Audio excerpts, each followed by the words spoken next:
of attempts to ban books, including Huckleberry Finn itself. Yet, under the First Amendment, all 18 of these have been overturned and the books have been kept. This raises a very important question. Why are books like Huckleberry Finn kept in high schools? In short, Huckleberry Finn should be kept in our high schools because it provides very relevant racial commentary. It has a very skillful use of satire, it opens up the floor for much discussion, and it has very important themes that high school students should understand. Moving into the most pertinent point of this case, race. Huckleberry Finn is, by many critics, considered racist, and that students can't handle the words that are used in Huckleberry Finn. However, with any kind of learning and any kind of growing, there's always going to be a little bit of initial pain, and that students should understand that the little bit of pain is necessary in understanding that the word is not a direct insult to themselves. In this, we will be exploring further how Twain uses the word nigger many, many times in the novel, not just to look at the deeper meaning, but to criticize society and question why society works the way it does. In fact, we also want to mention the fact that this opens up the idea that our comfort zones are in fact unprogressive. Moving on to satire. Satire is very key for students in a high school level to understand. In this novel, Huckleberry Finn has an abundance of satire, and its conjunction with irony and the word nigger show that the word nigger is not only acceptable, but actually necessary in this circumstance. Actually, our attorney for the first one will be Arvind, along with his witness, black educator David Bradley. Our attorney for this one, for satire, will be Daria Shaw, along with his attorney and Harvard-educated black professor Jocelyn Chapman. Moving on to theme. High school literature often focuses a majority of its time on the themes that high school students can take away from a novel. Throughout Huckleberry Finn's journey, the reader experiences themes of societal disgrace, racial inequality, the independence of the free mind, and the idea that society cannot hold one's thoughts. In this novel, Huckleberry Finn goes from being that one student who's the most uncivilized to the one who creates his own code of ethics and lives by the way he would like to. This is all very important for a high school student to understand, and no other text does it in such a coherent manner that students can understand. The attorney for this will be myself, along with my witness, Mark Twain. They say that 125 years later, by attempting to raise controversy of the vote, we are still trying to civilize Huckleberry Finn. As a defense, we stand here to say that no, Huckleberry Finn is civilized enough, and he definitely deserves a spot in high school classrooms. Thank you. The prosecution may call its first witness. Please submit all evidence to the bench, and then call your witness to the stand. Your Honor, the prosecution calls James Smiley to the stand.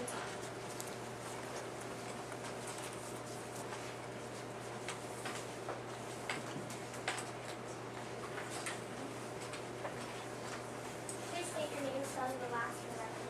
James Smiley, S-M-I-L-E-Y. What is your current occupation, Ms. Smiley? I'm a literary critic and an American novelist. How have you been exposed to the inventions of Huckleberry Finn? I read it once in junior high school and reread it years later, but I have to say I was completely shocked after rereading it. What are your professional opinions on the novel?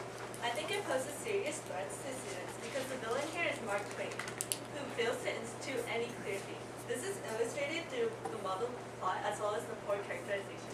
Moving on to the plot, as a literary critic, what do you believe are the main issues of the book? I think the main issue is the plot and the way that Twain has written it. The novel begins to fail with the feud between the Shepherdsons and the Grangerfords, because from here on out, the episodes are just mere distractions from the true subject of the work, Huck's affection and responsibility towards Jim. Jim is instead pushed to the side and confined to the raft, while Huck solves simpler dilemmas such as fraud. How would you describe Twain's writing style? I think Twain was an improviser, and he must have been content with these improvisations to continue with his novel. For instance, bringing Tom back into the novel completely changed it and pushed Huck out of the picture so that Huck was no longer the maturing protagonist that we once saw. Moving on to the themes, how are the themes introduced in the book? The themes are very muddled, since the plot constantly veers and the issue of slavery and racism aren't even taken seriously.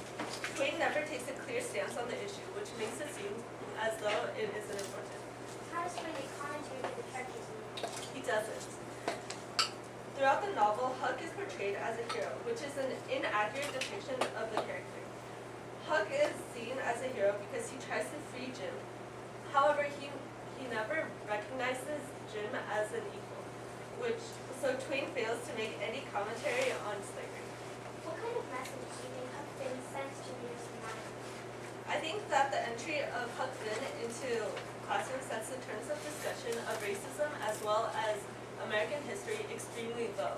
All you have to do to be portrayed as a hero is recognize that your poor sidekick is human, and you don't actually have to act in his interest of humanity. In your opinion, what other books convey the message or theme of racism more clearly? Personally, I would rather have my children read Uncle Tom's Cabin, even though it is far more vivid in its depiction of cruelty. This is because Stowe's novel is clearly and unmistakably a tragedy. No whitewash, no secrets, but evil, suffering, imagination, endurance, and redemption, just like life. It clearly expresses the hardships and negative impacts of slavery, unlike Twain's novels. Can you please read the passage from your article saying what's up? As Leo Marx points out, and as most readers sense intuitively, once Tom reappears, most of those traits that made Huck so appealing a hero now disappear. It should be added at once that Jim doesn't mind too much. The fact is that he has undergone a similar transformation. On the raft, he was an individual, man enough to denounce Huck when Huck made him the victim of a practical joke. In the closing episode, however, we lose sight of Jim in the maze of farcical invention. In addition to the passage, what are your opinions on the end of the novel specifically? I think that the last 12 chapters of the novel are boring, which is a sure sign that the author has lost the battle between plot and theme, and is just filling in the blanks. Since Huck and Jim regress at the end of the novel, Twain fails to institute any overarching theme through these characters. Lastly, what is the main reason you believe the book should be banned in high schools? I think The Adventures of Huckleberry Finn should be banned in high schools because of Twain's writing style and plot. Twain inaccurately depicts Huck as a hero, and Huck himself never confronts the negative consequences of slavery. In addition, the plot further digresses from themes such as racism and confuses the reader since no clear stance is established. The poor characterization and muddled plot take away from any overall message the author is trying to make, and instead the readers do not learn anything. They often misunderstand the several main things from the novel. No further questions. Does the defense have cross-examination of the witness?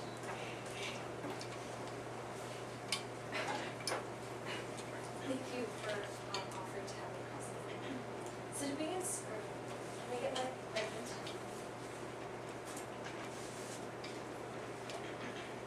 To begin off, can you read the very first evidence, evidence E? Neither Huck nor Twain takes Jim's desire for freedom at all seriously. Thank you. Do you not believe that the many times that Huck tries to save Jim, when he risked his own life to save Jim, that's not an act of compassion? I agree that it is an act of compassion, but I don't believe that he did that in order to show that racism is bad.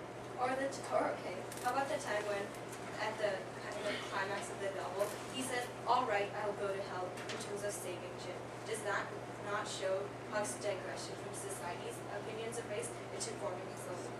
It does, but as you continue reading, you realize that Huck only says that because of his relationship with Jim, not because he believes slavery is wrong. Jim is the one character who's black that Huck has been constantly in contact with. He hasn't seen many other black slaves, and yet the fact that he can take this one black slave and think of him as a friend, does that not show something about Huck's kind of broader implications about slavery? It does, but a lot of the time, these themes that Twain tries to portray are often covered by the really digressing plot as well as his poor characterization. Okay, I see. However, we believe that there are multiple themes in any book, not just Huckleberry Finn, and also the fact that oftentimes authors don't outrightly state the theme and need a reader to understand what it is. For this reason, Mark Twain uses a lot of commentary on society, like you said, with the grain reapers and the shepherds. So are these not valid indicating that the school students should read this? I feel like The Adventures of Huckleberry Finn would be an acceptable book to read if the themes were accurately portrayed and well portrayed, because a lot of the time the readers might get confused because they're not accurately portrayed at all. Okay, then we can go on to a different line. Can you read example D? I would rather my children read Uncle Tom's Cabin. I would rather my children read Uncle Tom's Cabin. It is far more vivid in its depiction of cruelty than Huck Finn. Did you know that Uncle Tom is a racial term used in society today to characterize a black man who's considered inferior on originals? I'm aware of that, but as I mentioned before, Uncle Tom's Cabin accurately depicts Harriet Beecher Stowe's ideas and opinion on slavery. So do you feel that a high school student is better off reading a story that's not only gruesome, but also is a continuation of a racial stereotype, unlike Huckleberry Finn, which has a more positive outlook? I do, because Stowe actually clearly states in her novel that racism is bad. However, Twain doesn't. Okay. In your article, you've mentioned both Huckleberry Finn and Twain in conjunctions. You often say both Huckleberry Finn and Twain. So do you think Huckleberry Finn is a medium for Twain to express his ideas? I do, but not a very strong medium, because his opinions aren't portrayed as well as they should be. However, I'm seeing a lot of contradictions in your ideas. You do agree that there are some racist elements to Uncle Tom's Cabin, and you do agree that there are multiple themes in this book. So this book, you're saying, cannot be read by high school students if a teacher can guide them through this? I think that even though Okay, before we continue on, will the defense please submit evidence to the bench? And does the prosecution would the prosecution like to redirect the witness?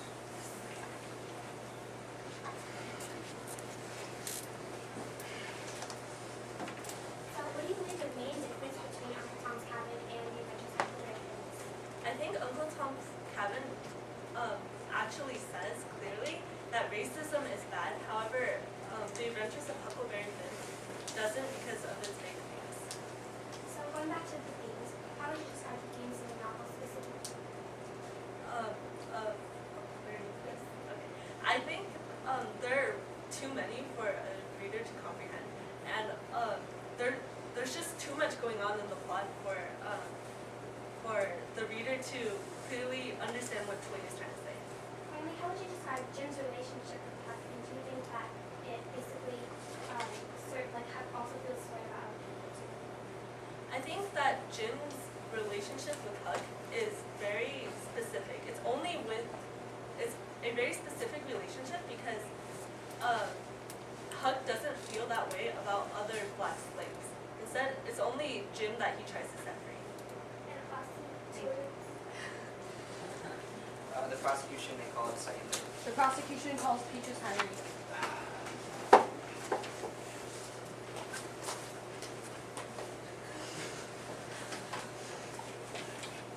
Please state your name, spelled in the last for the record. Peaches Henry, Henry. And good morning, Mrs. Henry. I'll start off by asking you a few questions. So what is your current occupation? I am a respected literary critic. And what are your qualifications exactly, Mrs. Henry? I graduated from Columbia University and was a former high school English teacher. And since you are a respected literary critic, I'm sure you're familiar with satire and irony, very common stylistic devices that authors use. So what is your opinion about satire and irony in general? Well, irony is one of the subtlest artistic devices and one of the hardest for students to grasp. And it takes a lot of experience of life to understand the difference between the world as it is and the world as it's supposed to be. And have you ever been exposed to Mark Twain's The Adventures of Huckleberry Finn before? Yes, I wrote and published the book Satire, Evasion, Black Perspectives on Huckleberry Finn with 15 others, including John Wallace, back in 1991. Also, I have experience teaching the book in my classroom since I was a former teacher. And how exactly is the stylistic format introduced in a novel? Twain definitely uses a lot of satire and irony to prove his points. Satire is basically humorous or clever remarks about humanity, society, or life in general. The author usually wants to point out things he or she wants changed. On the other hand, irony is understatement, sarcasm, and exaggerations. But timing is extremely important when using irony. And so, what is your opinion about satire and irony in Huckleberry Finn? Because I have taught the book in my class before, I know that it is extremely difficult for students to understand the irony and satire in the numerous situations in Huck Finn. It takes a lot of knowledge and experience to correctly understand the world that Twain is trying to portray. Even adults have trouble seeing how Huck and Jim's adventure down the Mississippi is more than just a young boy's adventure, but a true American expedition that involves drunkards, bullies, and murderers. And so why exactly is satire so difficult to grasp? It takes a lot of education to understand the ironies and satires that are present, that Twain uses in his novel. And I believe that it takes age and years of experience to understand the ironies and satires in Huck Finn. So, high school students are just not at that level yet to truly fathom the message that Twain is trying to portray with his writing. And so, Mrs. Henry, I'm handing you Prosecution Exhibit B. Can you please identify it? This is from Twain's novel, Huckleberry Finn. And so, can you please read it out loud for everyone? Miss Watts's nigger Jim had a hairball as big as your fist, which had been took out of the fourth stomach of an ox, and he used to do magic with it. He said it sometimes wouldn't talk without money. Jim put the quarter under the hairball and got down and listened again. This time he said the hairball was all right. And so, Mrs. Henry, what exactly is happening in this passage? Well, Jim, Miss Watson's slave, has found the magic hairball that helps him see the future. And Huck hears about this, so he wants to have his fortune told. So he goes to Jim, but it doesn't work the first time. So he gives him the quarter and it works this time around. And so, is there satire actually present in this passage? Definitely. Twain definitely uses satire in this passage because he initially characterizes Jim as a nigger and implies that he is a lower being because he is a slave. However, as the novel progresses, he subtly comments on Jim's true characterization. And as for the quote stated, Jim's true characterization is shown through his clever predictions as an oracle and his way of creating money, making money. And so, what message is Twain actually trying to send to readers about the satire in this passage? Well, if interpreted correctly, the message that Twain is trying to say is that Jim and overall slaves are intelligent, honest, and hardworking individuals. However, not many readers are able to recognize Twain's under-the-surface arguments and instead misinterpret Jim's actions. And how does the satire actually affect readers in this case? When students ineffectively keep track of Twain's satires that he uses in his book, they misinterpret the meaning and interpret the situation literally. So, for the message that most people gain from the novel is that it is okay to treat African Americans as inferiors, but that is the exact opposite of what Twain is trying to say. And lastly, Mrs. Henry, when is it appropriate to read Huckleberry Finn? Definitely not in high school. Huckleberry Finn is not only a very difficult book to teach, but a very difficult book for students to understand. Maybe when students have more knowledge and experience, like, for example, college, they would be able to correctly understand Twain's novel. Thank you, Mrs. Henry. No further questions. Would the defense like to cross-examine? Yes.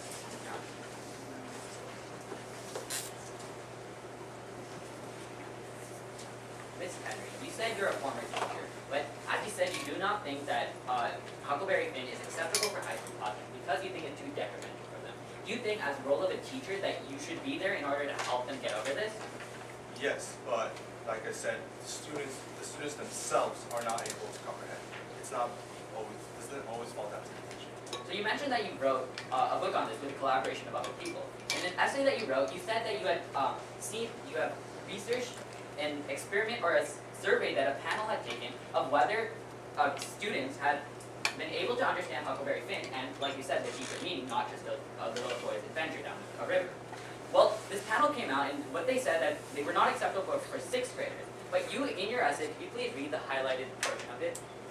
Therefore, although not advising expulsion of the novel, the panel recommended its removal from the 9th grade curriculum and placement in the 11th or 12th grade syllabus.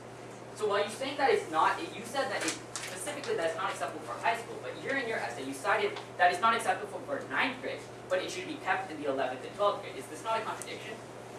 Yes, but if the span between a 9th grader and 11th grader is only a few years, and it's hard to say that a student will be able to gain the education and experience prior to reading the book. So even though I contradicted myself, I still believe that it shouldn't be taught in high school. But isn't that the role of a teacher then? To help the students understand it? That is true, but like I said before, it doesn't always fall down to the teacher. The student themselves have to have prior education and experience before reading the novel. Okay, so you accept that the book Huckleberry Finn uses a lot of satire. Do you think that, in your opinion, it would be, hypothetically, a better situation for students to learn and understand the satire in a controlled classroom setting than out in the real world? Yes, but that is because out in the real world, there could be even worse misinterpretations of what Twain is trying to say. But in a controlled environment, but like in college, where students will have the experience prior and the knowledge, they will be able to better understand. How can the students get a prior knowledge in college unless they get it in high school? Wouldn't the prior knowledge that you mentioned that they would get in college be in the high school? Yes, but what I mean by knowledge isn't reading Huck Finn. Maybe more like acceptable books like Uncle Tom's Cabin.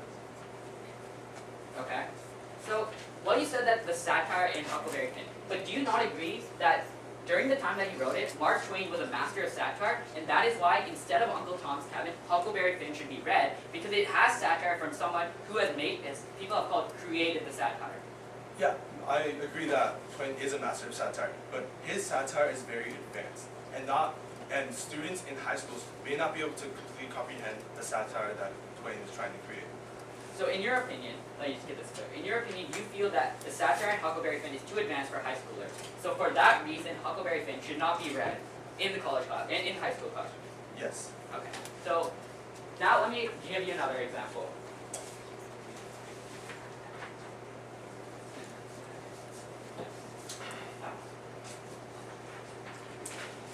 So while you may have said that because of satire, Huckleberry Finn should not be read, there's another part of the essay, part of the book that he said, that a colleague of yours, Alan Carey Webb, has written. And will you please read it, the highlighted section? Henry believes that in teaching texts such as Huckleberry Finn or To Kill a Mockingbird, the words should be forced into active class discourse in a controlled classroom setting because, in her experience, could face only sensitive issues of race after they have achieved. No further questions. Would the prosecution like to direct witness? Yes. So, this is Henry. Can you read out prosecution exhibit F? Most students are not adequately prepared to face the rigor of college, according to the latest ACT scores, which also show that average composite score on the college entrance exam fell from last year. The composite score dropped to 20.9 among high school students in 2013, the lowest in 8 years. Since 2016, scores have been relatively flat at about 21.1, on the scale where 36 is perfect. The report released by the Iowa City, Iowa-based organization found just 39% of test takers in the class of 2013 met 3 or more of the ACT college readiness benchmarks in English, reading, science, and math. Nearly 1/3 did not meet any. And can you read that last section again? Nearly 1/3 did not meet any.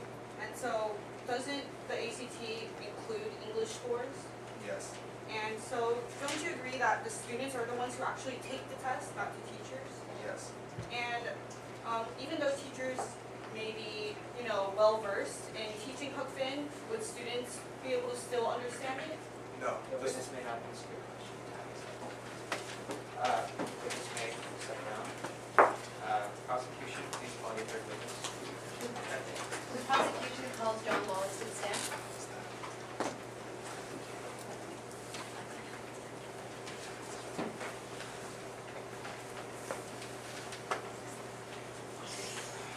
Please state your name, spelling the last so that the jury can for the record. John Wallace, W-A-L-L-A-C-E. Okay, so what are your qualifications, Mr. Wallace? I'm a former administrator at Marketing Intermediate School in Virginia, and I also serve in that school's Human Relations Committee. And how do you feel about the Adventures of Huckleberry Finn? It's the most grotesque example of racist trash ever written. Why do you say that? Because in this book, Huckleberry Finn, it repeatedly uses the word nigger, which is highly offensive. The fact that a so powerful institution such as a school can inflict so much psychological damage and racial discrimination on the black child is not a good thing in today's society. The fact that a teacher teaches these kind of materials further adds to the injury. So this novel clearly has very bad effects on black students. How about white students? Well, how do you think they're affected? Because throughout the book, it never explicitly states that racism is wrong or that slavery should be abolished. Students reading this may interpret this to think that in fact discrimination is acceptable in today's society. It's a very important point to note that the novel may revolve around freeing a slave, but it never actually makes a blatant statement about that. So you stated that the novel makes racist claims. Would you be willing to read some of these claims out loud for the jury? Of course. So these are excerpts from Huckleberry Finn himself. In chapter 15, when Huck has to apologize to Jim, right before he says, "It was 15 minutes before I could work myself up to go and humble myself to a nigger, but I done it." This shows how Huck can't even bring himself to apologize to Jim, another human being, just because he's African American. Later in chapter 26, when the Duke and Dauphin discuss missing money, they say, "Do you reckon a nigger can run across money and not borrow some of it?" This shows how they believe that Jim, and by extent other African Americans, are extremely untrustworthy or dishonest. Again, in chapter 32, when Huck meets Aunt Sally asks, "Goodness gracious, anybody hurt?" "No, ma'am, killed a nigger." But to which Aunt Sally replies, "Well, it's lucky because sometimes people do get hurt." This is a view that's very common among Southerners at the time, in which slaves are treated and regarded as mere property, not actual human beings.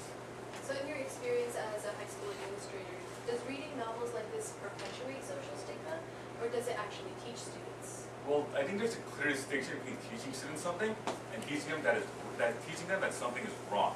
In today's society, we are extremely culturally diverse, and teachers should not use a book which has so much discrimination and can cause major psychological damage to the black student. In today's society, we have to teach our students to disregard other cultures in the most positive terms conceivable. So how do you feel about the idea that reading a novel like this, hearing the word nigger, how do you feel that it teaches students about America's history? Well, I don't think it does a good enough job of that because this word, no matter how Mark Twain intended it for this word to be interpreted, this book today's society is extremely controversial and hurtful and should be treated as such and not be taught in high school. All right, so how do you think this novel affects a student who's completely unrelated to the subject? Say someone who's not black or white. Well, this will also have very negative effects on those students as well because this may be their first exposure to American culture, and if a respected figure such as Huck Finn, who is extremely discriminatory and racist, they may believe that this is acceptable in their American society, which is not true.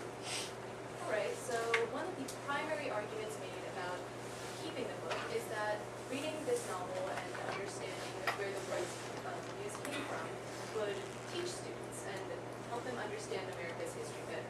How can high school students whose primary understanding and experience with the word nigger comes from rap songs and colloquial language, how can students like that understand the implications of a novel this complex? Well, they simply can't. As a high school administrator, I spend time with high school students, and I've noticed that many high school students are just not at the level, are not at a high enough level to see the deeper meanings behind Huck Finn. Many of these students are only surface level readers and see the book for what it is on the surface, just a racist book that supports slavery. These students may not be able to read deeply, and see the more finer points, subtler points, aspects of the book, such as its great use of satire or irony, or its great literary devices. No further questions. Does the defense wish to cross-examine? If there's any evidence that has not already been submitted,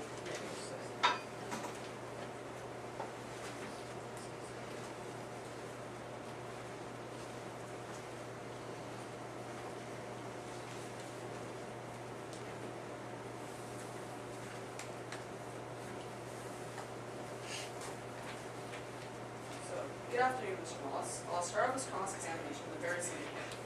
Does Huckleberry Finn accurately portray racism present in the war? No, because it only portrays it from only one perspective, Huck's perspective. Does not take into consideration all the other people who were involved with slavery at the time. But doesn't it show in the backdrop of the Southern setting where the usage of the nigger is appropriate in their terms?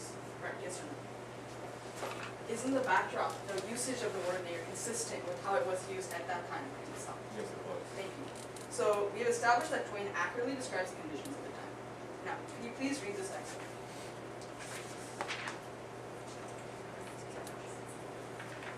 My own research indicates that the assignment in reading aloud of Huckleberry Finn in our classroom is humiliating and insulting to black students. Why is it that this is insulting if the history is portrayed accurately? Are you implying that there's something to be feared of in their own history? No, I'm saying that this is humiliating and insulting because it never states that racism or this kind of discrimination is bad. It strongly supports this kind of discrimination without explicitly stating anywhere in the book that slavery or discrimination is bad and should not and was a bad part in America's history. Okay, then I have another question for you. When someone's appearance changes, what are description of them change also? Don't we use different adjectives to describe them?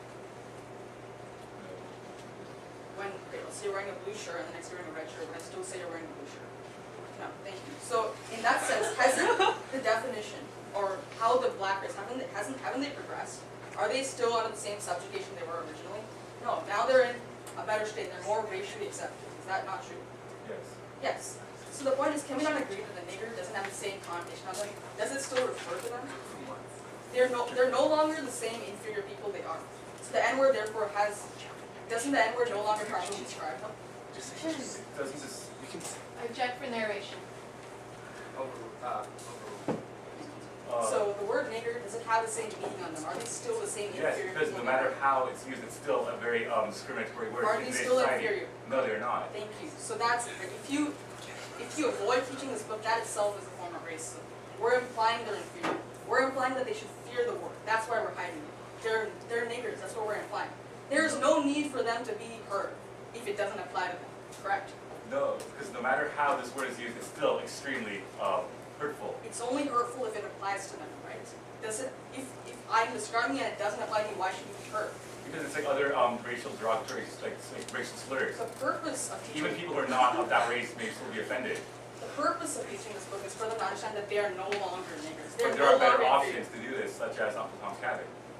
The purpose that we want to teach Huckleberry Finn is because of its usage of the N-word, because it educates them of who they are in society. Uncle Tom's Cabin does the exact same thing, but in a much better way.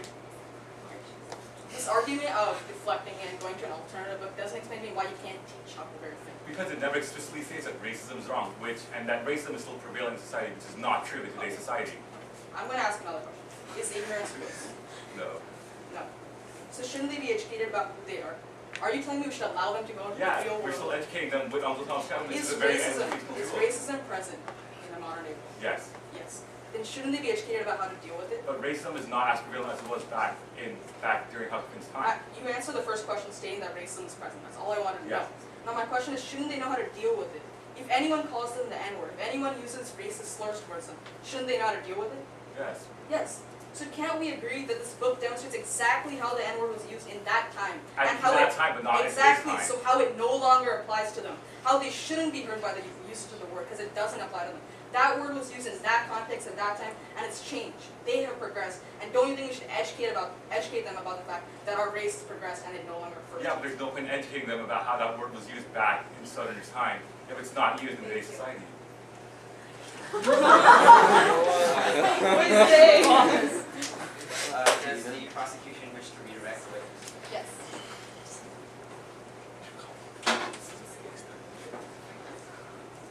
Alright, so one of the primary arguments that was just made is that the word is no longer offensive, yes?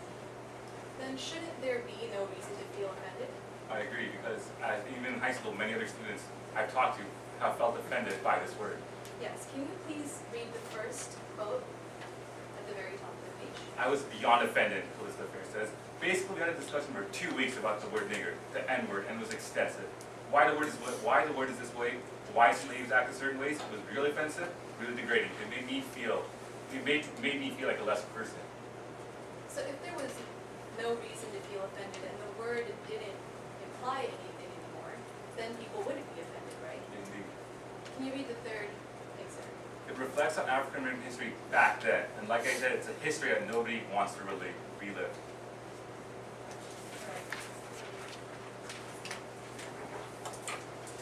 witness may step down. Defense, you may call your first witness. Please submit any evidence that you are planning. So defense calls Deborah Project. They have it.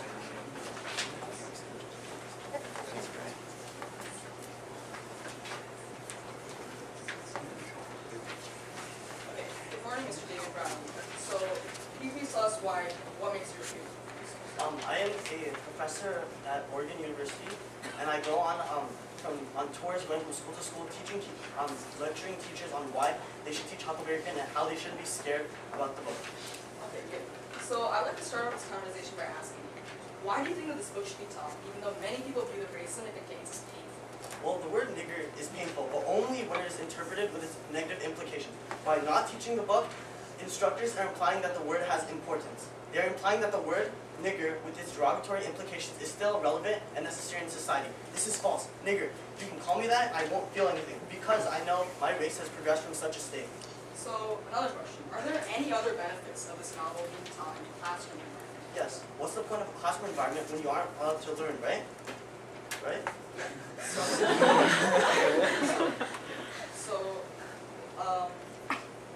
what is your concept idea about being unconfirmed? Like, what does that do to students? If students are uncomfortable about a matter, then they will try to hide from it. We want them to face the matter and then be like, oh, okay, look what's happening here. I know what's happening. I can use it to apply to my real life. Okay, so that's kind of like a facing.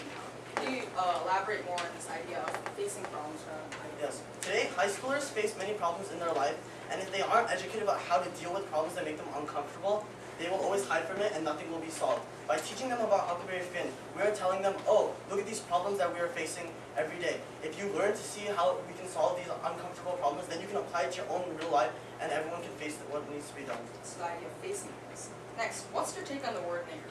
I love the word. You're my nigger. But be careful. I'm not trying to offend you when I say that. When a teacher says the word nigger because of the book in the classroom, they aren't trying to hurt anyone's feelings. They are just saying the word. The original meaning of the word nigger died with the abolition of slavery. Sure, you can choose to analyze it for what it once was, but in reality, today, the word has no real, does not apply to anyone. So they progress. Now, what do you think Twain's actual idea of race is? Well, to be honest, I feel that Twain's usage of racist elements in Huckleberry Finn only serves to highlight the fact that he thinks everything happening around him in that time period is foolish. Slavery is crapshoot. If someone as bad as Jim could be considered a nigger, then the Duke and King are comparable to the devil. Okay, so now I'm going to ask you to read your excerpt from the text. Can you please read this quote again? Sure. Everybody naturally despises an ungrateful nigger, but somehow I couldn't seem to strike no places to harden me against him, but only the other kind. I'd see him standing my watch, how good he always was. Okay, now can you please explain to me how this is relevant to Twain's usage of? Well, Twain, as we all know, is a master of satire, right? In order for him to use this word, Twain is a master of satire. So, basically I'm asking you, does the word nigger actually have implications on Jim, or is he trying to have some other? He's trying to show that as someone as compassionate as Jim is considered a nigger, and people as selfish as the Duke and the King are considered royalty, he makes the reader say, oh wow, slavery is really comical. So he's forcing the readers to think, and that's the crucial Yes. part. Okay. Can you explain why Twain uses the N-word so many times? Is having some inner message about why is it being repeated so much? Yes, Twain uses the N-word so many times to call attention to the novel. He wants whoever's reading it to feel uncomfortable. He wants them to feel changed. But in order to do that, he needs to. So, as the prosecution has brought up, there's the idea of feeling uncomfortable in the presence of the woman. What kind of thought does it stir when he uses the N-word so many times? He wants people to know, oh, if you feel uncomfortable about the word, then you'll be like, oh, I don't want to use it. But he's trying to say, okay, we need to progress from that. We need to learn that even though it's uncomfortable, we have to get over it so that we can live normal day lives. So facing it is full ugliness. Yes. Okay. So that makes sense. So with that being said, is the N-word no longer the focal point of Twain's visual content? Yes. On the contrary, the N-word is still the focal point of society because of its ability to impart lessons. The lessons and commentary on this book are unlocked with the usage of the N-word. So my final question for today is, does the book still have value in today's society? Yes. Society has progressed from a once racist mindset to one that believes all races are socially equal. Along with this development of this new mindset, the N-word should be now said with pride. The once enslaved black race is now free and is no longer the inferior and useless race that nigger once denoted. So it's the idea of, so do you agree with me that the race has progressed? Yes. So then, can we conclude that the N-word doesn't accurately define who they are as they have progressed from that? Yes. Okay, thank you for your time. Would the prosecution like to cross-examine the witness? Yes. Please submit any evidence you plan to use for cross-examination.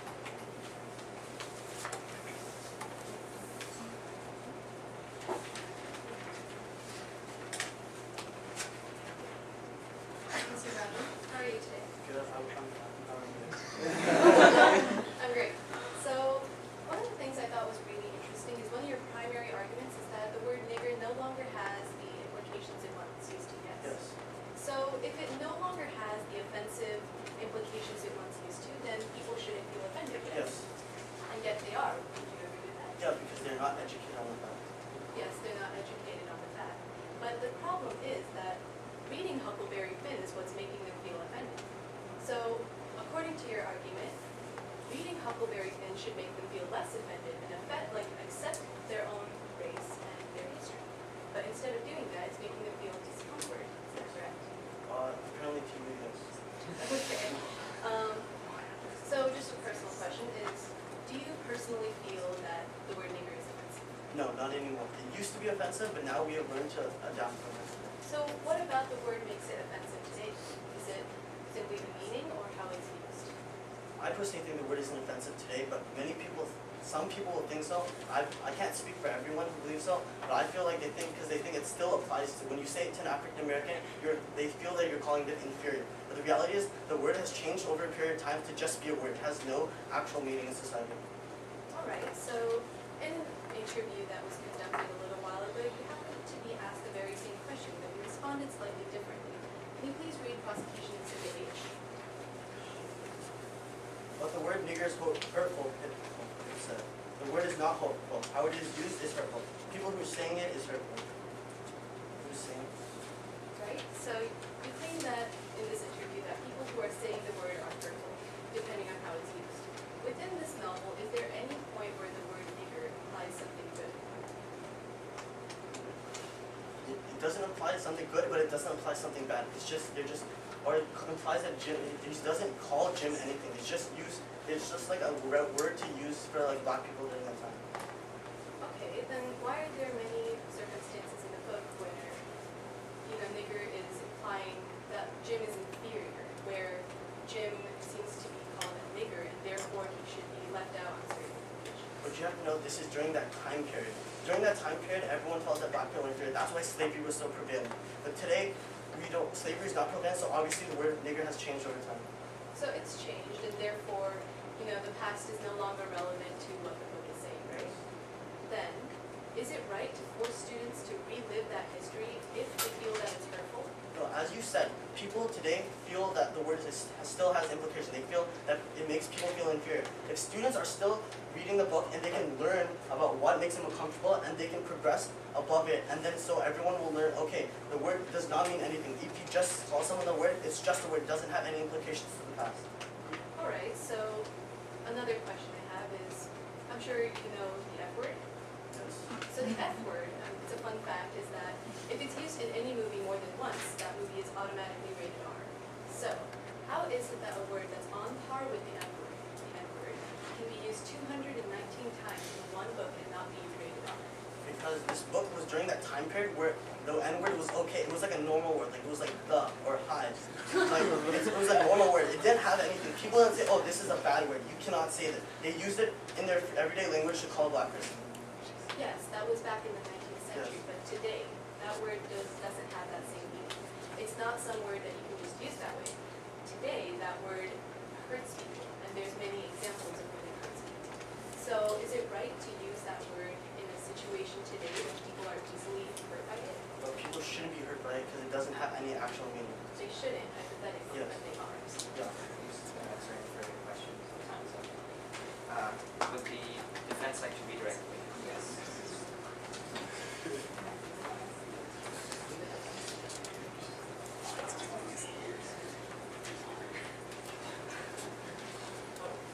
So just to clarify, at the time, wasn't the N-word a bad word? Yes. Today, does the N-word accurately describe the people? No, it doesn't. Thank you. So isn't it our duty to educate people that they have progressed? Yes. Wouldn't it be a sin to let these people go out into the real world, faced with all of this racism, and not educate them about what the actual usage of the word is? Yes. So my question to you is, although the word may have a bad connotation today, isn't it our duty to fix that? Yeah. Wouldn't it be wrong to just pretend, oh, it's the F word, it's bad, we'll just leave it? But we can't do the same with the N word, it has racial implications. People are being affected if they take it to heart.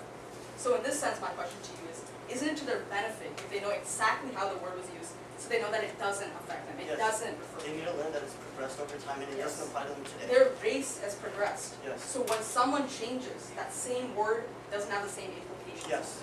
And that's the purpose of the word, correct? Yes. No further. Okay, witness may step down. Defense, please call your secretary. I would like to call Dr. Chadwick on stand.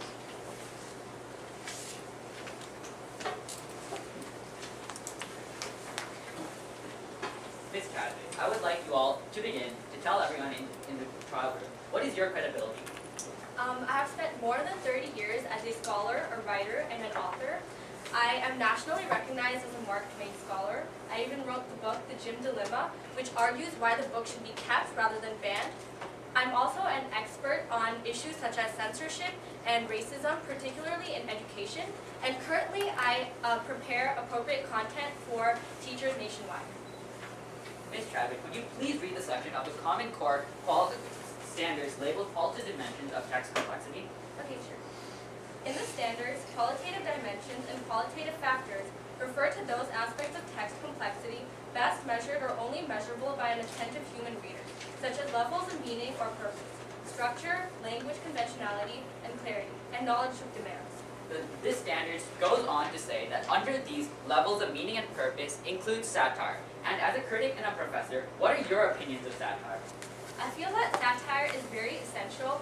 Many authors use satire in an indirect manner to make commentary about specific characters or the society in general in a book.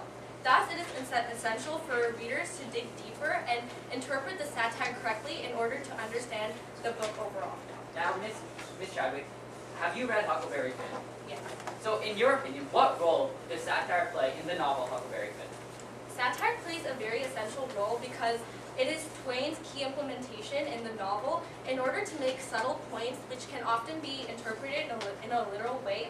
For example, he illustrates the flaws in the society, especially their ignorance when they're cheated by the Duke and the King. And also Twain, he shows his dark perception of human nature, which again ties back to the Duke and King through their bad intentions and their greed for money. So the prosecution has labeled, they wanted to teach the book Uncle Tom's Cabin instead of Huckleberry Finn. But why, in your opinion, do you think that we should teach Huckleberry Finn if you want to teach a book about satire?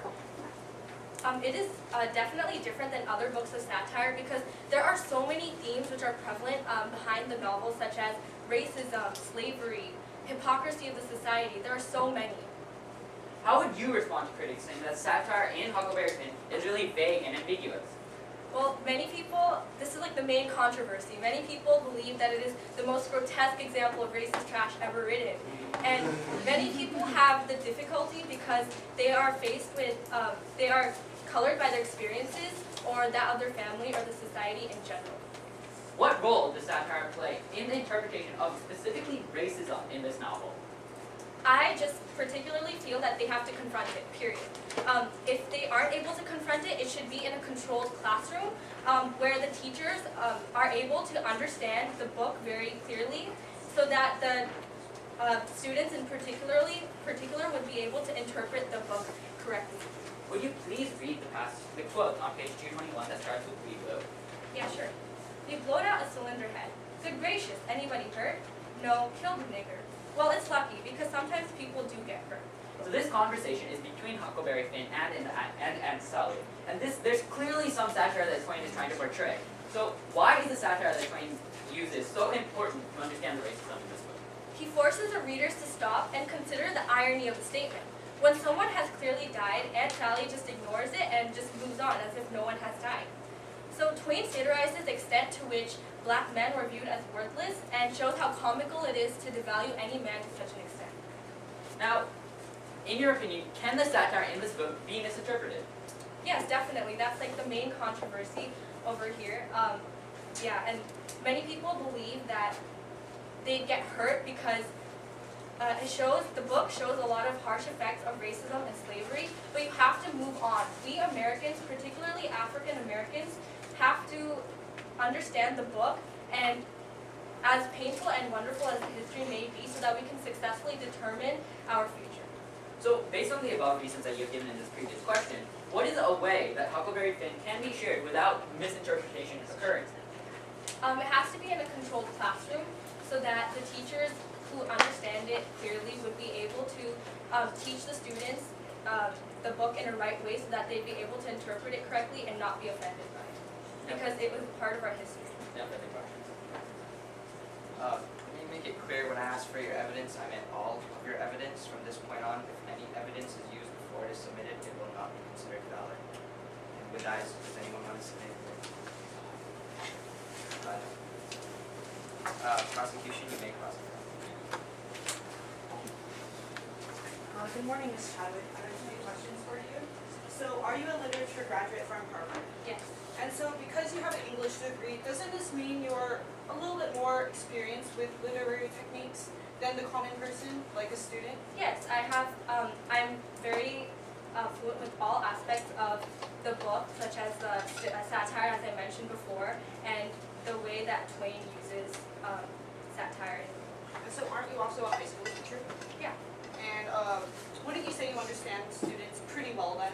Yes. And so, because you understand students pretty well, wouldn't you agree students have different abilities to assess literary techniques, that not all students are at the same level? Yes, definitely. But it is throughout the process, the students have to learn how to grow as readers and be able to interpret the literary terms effectively and correctly. And so, I'm handing you Prosecution Exhibit D. It's an excerpt that you wrote. Let me just read it out loud. As an African American, I know that I would rather be in a room with a person who is working through his position on race and inequality than with an incorrigible racist. Certainly racist attitudes of any kind, even if they stem from conflicted attitudes and membership in a culture steeped in racial oppression, are unacceptable. But what are essential and substantial are the decisions we make and the concomitant actions we take as a result of our attitudes. We cannot therefore overlook the works of Twain that do address the issues of race and stereotype. Clearly, Twain uses writing to work through issues of race for himself and society, and when I read Twain's satires, I felt that he gets it. Despite the cultural surroundings around him, Twain understood deeply that racism is wrong. For Twain to have depicted in Adventures of Huckleberry Finn a young hero who questioned racial inequality and an African American who was caring, compassionate, and strongly committed to his freedom was revolutionary indeed. Thank you. So, when you state here that you said, clearly, Twain used his writing to work through issues of race for himself and his society, and when I read Twain's satires, I feel that he gets it. Aren't you speaking only for yourself, though? Wait, what do you mean? Like, you're only speaking for yourself as an individual? Yeah, I think that Twain, he truly understands the racial inequalities that were present at that time. So, as I mentioned before, through his book, he was able to characterize Jim, for instance, as a caring and compassionate man, even though he was racially stereotyped as an unintelligent person. And as a teacher, I'm sure you understand all students are at different reading levels, correct? Yes. And so, isn't it unfair to assume that all students would be able to understand Twain's subtle satire when they aren't as experienced as you? As I mentioned before, in a controlled classroom, the teachers have to help the students in order to be able to interpret the satire correctly. And can you please read Prosecution Exhibit E out loud? When I got down out of the tree, I crept along down the river bank a piece and found the 2 bodies laying at the edge of the water and tugged at them till I got them ashore. Then I covered up their faces and got away as quick as I could. I cried a little when I was covering up Buck's face, for he was mighty good to me. And is there satire actually present in this passage? No. And why do you say that? Well, particularly in passage there isn't, but in other, in this it isn't there, but like in other aspects of the book, it's very prevalent. And it is noted that actually there is satire present in this passage. And because not all students are at the same reading level, and because I know that you are more experienced, you know this passage should have been satirical, but couldn't students also read this passage and potentially misinterpret it? Yes, they can, but the teachers, if they're able to understand it well and interpret the book correctly, then they'll be able to teach the students. Thank you, Mrs. Chavez. No further questions. Will the defense be directed? So Ms. Tragic, you've been told by the prosecution that each student will not be at the same. There will be that some students will not be able to understand the satire. But isn't that the goal of the teacher? The goal of the teacher shouldn't the goal of the teacher be to help each and every student? Might have to be independently, but to help each student understand the satire. Yes, it's definitely essential. And also, do you not agree that students and teachers and learned scholars will they be able to pick up satire in a book by reading a passage in 10 seconds and understanding it? Do you think that's possible? No.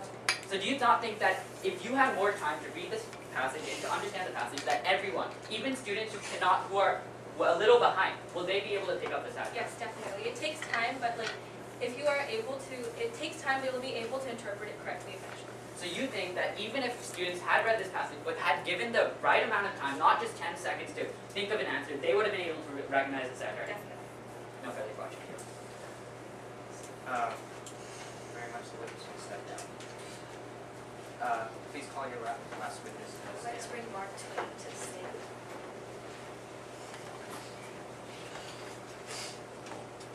So far, this debate has gone many ways. So why not get it for the man who started this debate himself, Mark Twain? Thank you for joining us. So, first of all, can you read the very first piece of evidence on this paper? Persons attempting to find a motive in this narrative will be prosecuted. Persons attempting to find a moral in it will be banished. Persons attempting to find a plot in it will be shot by order of the author. This is such a powerful way to think the book. Can you tell me why you started it as such? Well, I wanted to tease people into reading deeper into the book by telling them, oh, you shouldn't do that, banished, But I wanted to tease them into reading deeper into it so they could see my deeper themes and morals. In Huckleberry Finn, there are a multitude of different themes, one of which is society. Huck goes through many different societies throughout his journey. Do you have any message about the society that Huck was living in? Well, I wanted to show the different societies that people live in and show how they're all similar. Because in a society, when Huck is in a society, his thoughts are influenced by the people in the society, and his morals are turned off their straight path. Following up on that, can you read evidence B? Pitifulest thing out is a mob. They don't fight with courage that's born in them, but courage that is borrowed from their masters and their officers. What are you trying to say about mobs and society in general in this case? Well, this is during a place where this town is going out to murder someone who has just murdered someone else because he murdered someone else. So I'm trying to show that being in a mob tends to make people like act differently than they would have wanted. It makes them hypocritical. And I'm tying mobs to society because they're both big groups of people. And in them, people as individuals take choices that they would not have taken alone. And so is this just exclusive to Huck society and can it be applied to any modern? I think it definitely can't be applied to every model. I mean, people say that stereotypes are bad. Is that not true? That they have negative connotations as stereotypes, and yet stereotypes within societies can influence people themselves. Like, oh, moms are stupid, even though that's not actually true. So based on this, isn't this a very valuable theme for a high schooler to understand, considering that they are now maturing into adulthood and have to face these societies? Yes, I think they really need to know how to recognize when they are being influenced by a society, and they really need to know how to kind of purify themselves from the thoughts of others. So, throughout the book, there has been cases where Aunt Sally was very insensitive. We've seen Huck and Jim's growing relationship, as well as what society believes race should be determined by. So, do you personally think that race is determined based on color? Well, as an abolitionist, I believe that skin color has nothing to do with one's true worth. I mean, slavery is based on the idea that people with darker skin are inferior to those with lighter skin.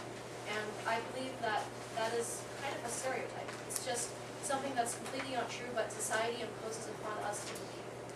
In alternate other movie versions of Huckleberry Finn, both Huck and Jim have been quoted by saying, just because society teaches you something is right and everyone believes it's right, it don't make it right.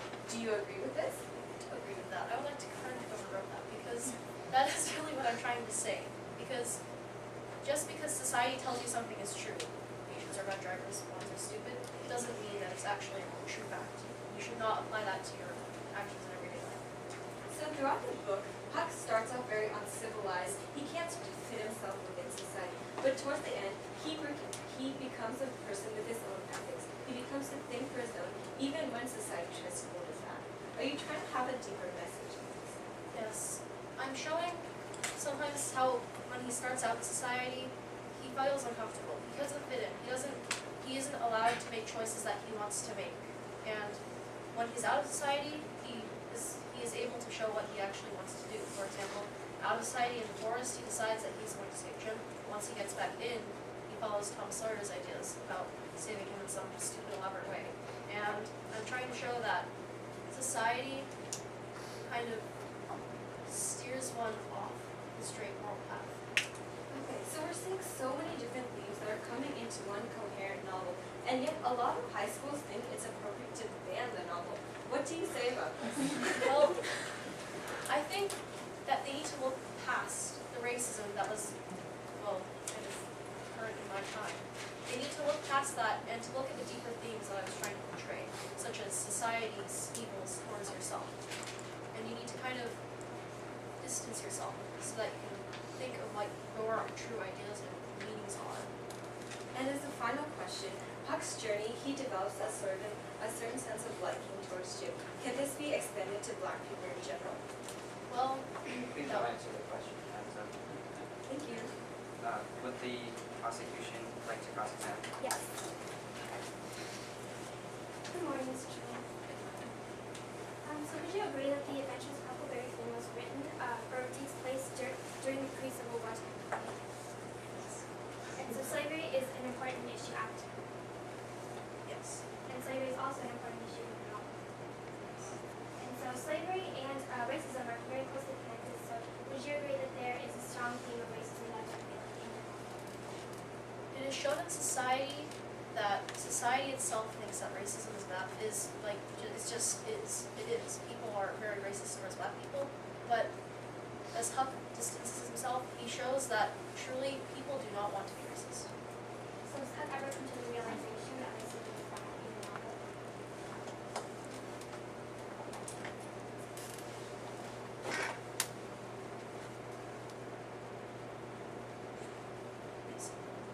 He decides that at first he started thinking that Jim, oh, he's a nigger, he's a bad person, I'm not going to connect myself with him, I'm going to go play pranks on